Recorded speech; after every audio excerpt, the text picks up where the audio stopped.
If you lead a team or you're a member of a team where the culture isn't great, you can feel it. It's terrible for morale, engagement, and performance. In this video, we're going to try to understand how team culture forms and how you can improve it. And we're also going to spend some time with monkeys. We'll do this in 3 steps. And by the way, if this is your first time here, this channel is for leaders and aspiring leaders who want to get better results with and through other people, who want to become people of influence. Oh, that's why they call it that. For many years now, through our corporate consultancy called People of Influence, myself and my co-founder and director, Shaun Kenny, have trained thousands of people globally at some of the world's great companies. And we wanted to use this channel to share some of the insights and tools with a broader audience. So let's get into it. The monkeys on the ladder experiment. Actually, this is more of a story, a parable, a fable, if you will. The monkeys on the ladder, fable.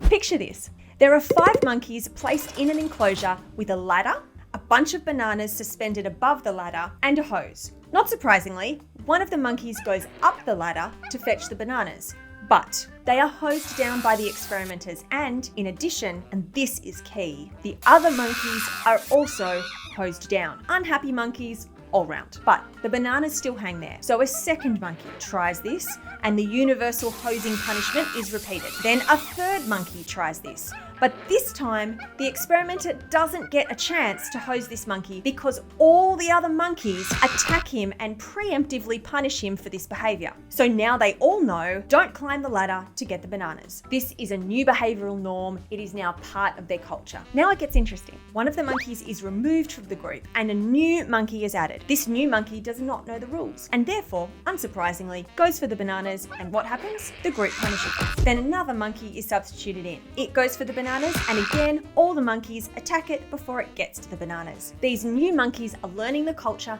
and their behavior is changing accordingly. The process continues until all 5 monkeys left in the cage are new monkeys. So when the newest monkey, the 5th one to enter the enclosure, innocently goes for the bananas, the others attack it. And now, all 5 monkeys know 2 things unequivocally. 1, I should not eat those bananas. And 2, I should stop others from eating those bananas. The twist, of course, and I'm sure you've spotted it, is that none of these monkeys know why the bananas are off limits. Not one of these monkeys was in the original group that was hosed. Avoiding the bananas has just somehow become a behavioral norm, an embedded pattern of group behavior, an unspoken rule. It is part of their culture.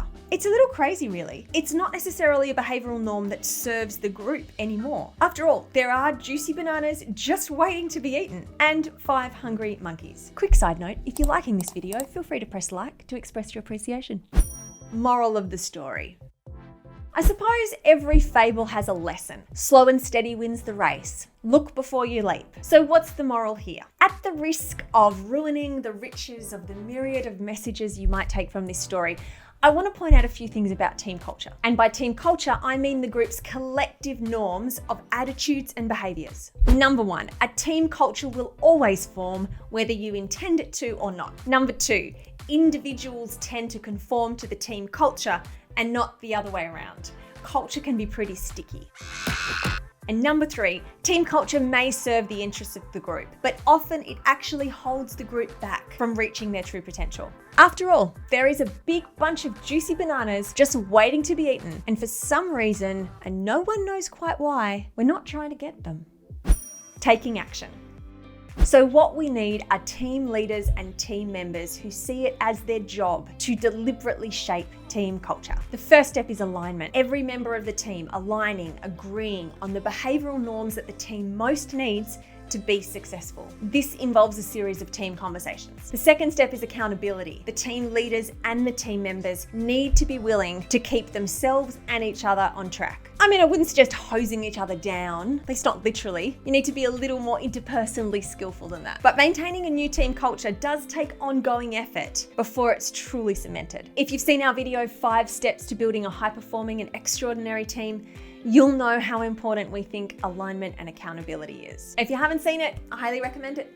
That's it from me. Good luck with your team.